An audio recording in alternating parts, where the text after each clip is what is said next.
सभी भक्तजनों का स्वागत है साईं निर्मल चैनल में। और आज हम कर रहे हैं रामचरितमानस का 12th दिवस, यानी 11 से आगे। कल था 11वें दिन का पारायण, आज है 12वें दिन का पारायण पाठ। और आपको सुना रही हूँ जैसी भी टूटी फूटी वाणी आती है मुझे।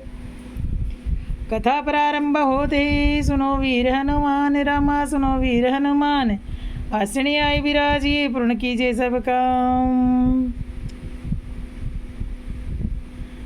कल हमने यहाँ तक सुनी थी सूटी सुंदर संवाद बिरचे बुद्धि विचारी चार, ये वाला। इसको एक बार फिर से आपको मैं सुनाती हूँ। कल थोड़ा सा डिस्टर्ब हो गया था।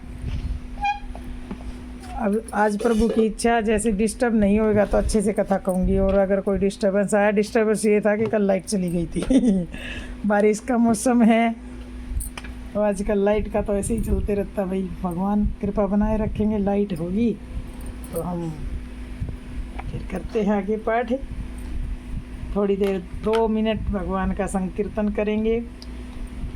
प्रभु श्री राम जी को पहले प्रसन्न करेंगे। आदि माँ जगदम्बा सीता जी मैया की कृपा से, हनुमान जी महाराज की कृपा से आज कोई डिस्टर्बेंस नहीं आए।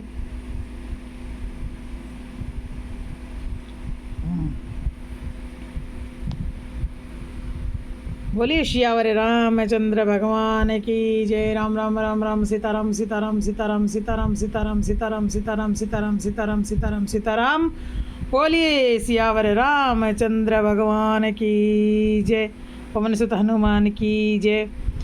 जो जल सुकृतशाली ते होई, राम भगत जन जीवन सोई।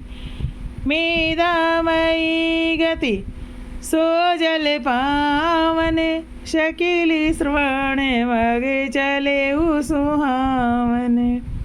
भरे सुमानस सुतल थीराना, सुखद सीत रुचि चारु चिराना।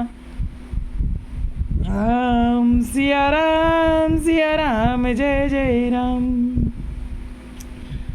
सुठी सुंदर संवाद वर विरंचे बुद्धि विचारी, तेहि पावन सुभग सर घाट मनोहर चारी। इस कथा में बुद्धि से विचार कर जो 4 अत्यंत सुंदर और उत्तम संवाद हैं वो ऐसे हैं।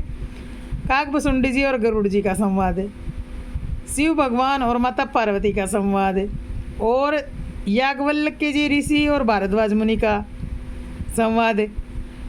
और अंत में तुलसीदास जी जो बात संतों से कह रहे हैं, जो मैं आज पढ़ रही हूँ, ये तुलसीदास जी द्वारा कही गई है। उससे पहले भी रामायण बहुत बार हो चुकी है। जैसे कि कल्प बीतता है उस समय अलग अलग कहने वाले कवि हुए हैं और अलग सुनने वाले श्रोता हुए हैं। उसी प्रकार काकभुसुंडी जी का एक सोपान आता है उत्तराखंड में।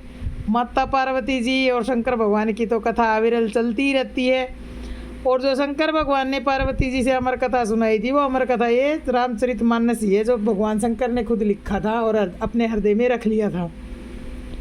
बाद में ऐसा कहा जाता है, कहीं किसी कथा में मैंने पढ़ा भी था और सुना भी है संतों के मुख से, कि प्रभु ने रामचरितमानस तो बहुत बड़ा लिखा था, बहुत सारे दोहे चौपाई अक्षर थे, लेकिन उनको कुछ संतों में, कुछ देवों में, कुछ दानवों में बांट दिया। बांटते बांटते पितरों को, यज्ञों को, सबको दिया, यक्षों को, किन्नरों को। राम नाम में से राम नाम रूपी जो अमृत था वो सारी दुनिया को बांटते बांटते बांटते उनके पास सिर्फ 2.5 अक्षर बचे। जैसे 2.5 अक्षर प्रेम के होते हैं, वैसे ही राम नाम में कहते तो 2 अक्षर 2 नहीं है, 2.5 है, क्योंकि रे को आ की मात्रा लगी तब रा बना और फिर मैं। तो ये 2.5 अक्षर प्रेम के भगवान ने अपने हृदय में रख लिए। श्री राम का जो नाम है वो 2.5 अक्षर प्रेम के हैं। और प्रेम से उमा महेश जी के पास सिर्फ ये 2.5 अक्षर ही बचे थे। वो गोरा मैया ने पूछा कि इतना बड़ा ग्रंथ आपने बनाया, उस समय पे कितना मुश्किल हुआ होगा ना शंकर भगवान को बनाने में, कि वो बनाते गए बनाते गए बनाते गए। वेद व्यास जी ने जब महाभारत लिखी, भागवत जी लिखी, तब तो लिखने वाले गणेश जी थे, लेकिन शंकर भगवान तो अपने मन से ही, जैसे एक बिना पढ़ा लिखा आदमी करता है ना, उसी तरह से रचना करते थे। वो जो मन में आता था भगवान के बारे में वही लिख देते थे पत्तों के ऊपर। और वैसे रामचरितमानस बनते चला गया, यानी वो अमर कथा यही थी। वो उन्होंने पार्वती जी को सुनाई और फिर पार्वती जी जब सुन रही थी तो प्रभु की कथा नारद जी ने भी सुनी, बता रहे हैं। नारद जी ने ये कथा सब जगह फैला दी क्योंकि वो भगवान के प्रेमी है गाते गाते। और याज्ञवल्क्य जी मुनि थे, शौनक आदि 84,000 ऋषि थे, उन सब ने ये कथाएं बहुत बहुत कल्पों पहले ही सुन रखी हैं। ये कलिकाल ऐसा है जिसमें हम सौभाग्यशाली श्रोता हैं। और तुलसीदास जी हमारे वक्ता यानी कवि हैं, उनकी कथा बहुत ही प्यारी अवधी भाषा में लिखी गई है। जो ये मैं गा कर सुना रही हूँ इन्हें चौपैया कहते हैं, और जो थोड़ा रुक कर कह रही हूँ उसे दोहा कहते हैं। कुछ बिना ही अटपटी जची हुई जो बातें होती वो सोपान उनमें उनको सोरठा कहा जाता है। जिनके आगे शो लिखा हुआ था उनका क्या है, रेमिंग नहीं मिलती लास्ट की, कुछ भी लिख दिया जाता है, जैसे बात मन में आई और वो लिख दी उसको सोरठा कहते हैं। इस प्रकार सीधी सिंपल सी बात ये है कि रामचरितमानस में 7 सोपान बनाए हैं। उसमें रघुपति जी की महिमा गाई गई है, उसमें छंद भी हैं, सोरठे भी हैं, सुंदर दोहे भी हैं। जैसे एक तालाब में बहुत सारे कमल होते हैं रंग बिरंगे, उस प्रकार से सजी हुई ये कथा है। इसी के बारे में कवि आज बताना चाहते हैं, तो मैं फटाफट से गाती हूँ, आप सुनिए। सप्त प्रबंध सुभग सोपाना, ज्ञान नयन निरखित मन माना, रघुपति महिमा गुनि अबाधा, बरनब सोई बरबारी अगाधा। ये ऐसा समुद्र है, अथाह जल का समुद्र है, गहराई है जिसको कोई माप नहीं सकता। तो जैसे जैसे पढ़ो वैसे वैसे सुनते रहिए, कमेंट भी कीजिए, लाइक भी कीजिए आप सब। राम सिए जैसे सलिल सुदासम, उपमा बीच विलास मनोरम, पुरनी सगन चारु चौपाई, जुगति मजू मनीषी सुहाई। छंद सोरठा सुंदर दोहा, सोई बहुरंग कमल कुल सोहा, अर्थ अनूप सुभाव सुभाषा, सोई पराग मकरंद सुभाषा। राम सिया राम जय जय राम। देखो मैंने आपको बताया ना, छंद सोरठा सुंदर दोहा आदि बहुरंग बहुत सारे कमल हैं। जैसे ये रामचरितमानस एक सुंदर राम नाम का सरोवर है, उसमें बहुत तरह के फूल खिले हुए हैं और उनके अर्थ स्वभाव के अनुसार हैं।